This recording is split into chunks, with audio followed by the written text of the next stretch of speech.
She bullied the immigrant classmate, but years later, he became her boss. The first time Samuel set foot in that American classroom, he felt like he was walking into a storm he couldn't control. He was only 14, fresh off the plane from Ghana. His accent was thick, his clothes were simple, and his English, though good, carried the rhythm of home. To him, that rhythm was music. But to the kids at Jefferson High, it was fuel for cruelty. Especially for Amanda. Amanda was the queen bee of the school, blonde, sharp-tongued, and always surrounded by people who laughed a little too loudly at her jokes. She had a way of finding the weakest link and twisting the knife. Not because she had to, but because she could. And Samuel? He was an easy target. Say it again. Amanda sneered one day in the cafeteria, mimicking his accent while her friends howled with laughter. How do you people even talk like that? Sounds like gibberish. Samuel's face burned. He gripped his tray tighter. His food, plantains he'd packed from home, suddenly looked like a mistake. Amanda leaned closer. And what is that? Dog food? You know this isn't Africa, right? Her friends cackled, and Samuel, fighting tears, threw the meal in the trash and walked out. It became a daily ritual. Amanda mocked his clothes, his shoes, his accent, even the way he raised his hand in class. Teachers noticed, but often looked the other way. After all, Amanda's father sat on the school board. And Samuel? He stayed silent. He stayed quiet. He thought about his mother, working 2 jobs to keep them afloat. He thought about his father back home, reminding him in letters, "Education is your weapon, Samuel. It's the one thing they cannot take from you." So Samuel endured. He buried his pain in books, in late nights at the library, in weekends spent cleaning tables at the diner to help his mother pay rent. By senior year, Amanda was prom queen, head cheerleader, and everyone's favorite. Samuel was invisible, except when Amanda wanted entertainment. "You'll never make it here," she told him one afternoon, cornering him in the hallway. "People like you just don't belong." Samuel looked at her for a long moment. His voice, calm but firm, broke the silence. "Maybe not today, but one day, you'll remember me."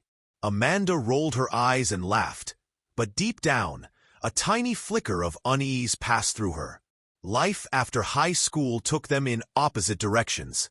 Amanda went to a decent college, but years of partying and entitlement caught up with her. She graduated without distinction and bounced between mediocre jobs. Her looks, once her shield, didn't open the same doors they used to.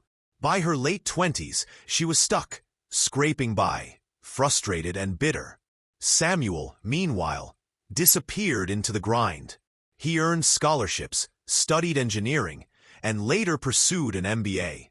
He worked twice as hard as his peers, building not just knowledge but resilience.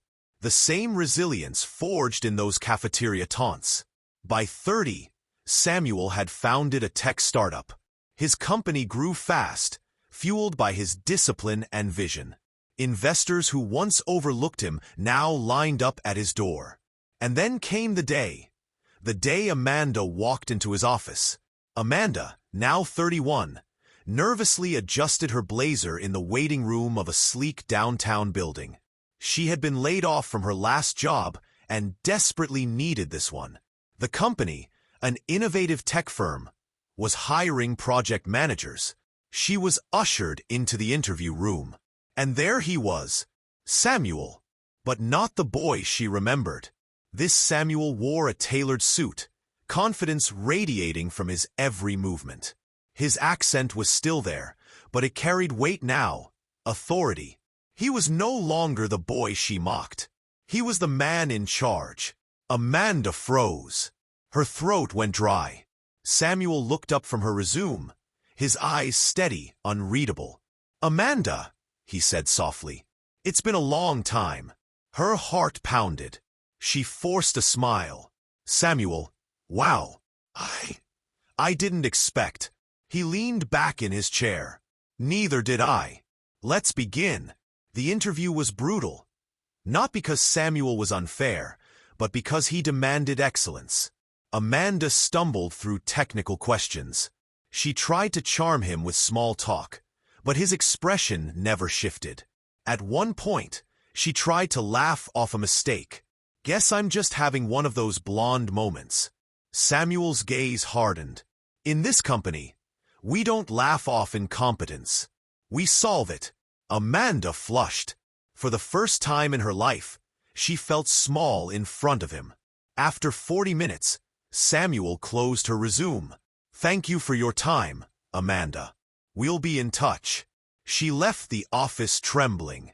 A week later, Amanda received an email. Her stomach twisted as she clicked it. She hadn't been hired. But at the bottom of the email, Samuel had written a note. Amanda, success is not built on tearing others down. It's built on respect, discipline, and vision. You once told me I didn't belong. Today, I hope you see that I do. The question is, do you? Amanda sat staring at the screen for a long time. Tears she didn't expect filling her eyes. For the first time, she understood the weight of what she had done. Not just to Samuel, but to countless others she mocked because it was easy. And Samuel? He didn't need revenge. His success was revenge enough. Samuel's story spread through the company. Employees whispered about the CEO who had once been bullied. The man who carried himself with humility despite his power. He never gloated. He never sought to humiliate Amanda the way she had humiliated him. Instead, he lived by the lesson his father taught him. Education is your weapon. Discipline is your armor. And dignity is your victory. Amanda faded into obscurity. Samuel built an empire. And every time he hired someone new, he remembered that cafeteria, that laughter, that humiliation. And he vowed that no one under his leadership would ever feel small the way he once did. Because true power isn't in crushing your enemies. It's in rising so high that their cruelty can't reach you. So, what do we learn from this? Life has a way of flipping the script. The underdog, the one overlooked, underestimated, and ridiculed, may one day rise above everyone's expectations. And the ones who mocked, belittled, and laughed? They may have to swallow the bitter truth that the tables always, eventually turn. Amanda laughed at Samuel's accent. She mocked his food, his clothes, his very existence. But years later, she walked into his office desperate for a job, and left empty-handed, with nothing but the memory of how she once treated him. Justice doesn't always come with fanfare. Sometimes, it comes quietly, in the form of a reversal so satisfying it feels like destiny itself had a hand in it. So the next time you're tempted to look down on someone, remember this. The janitor you ignore today might own the building tomorrow.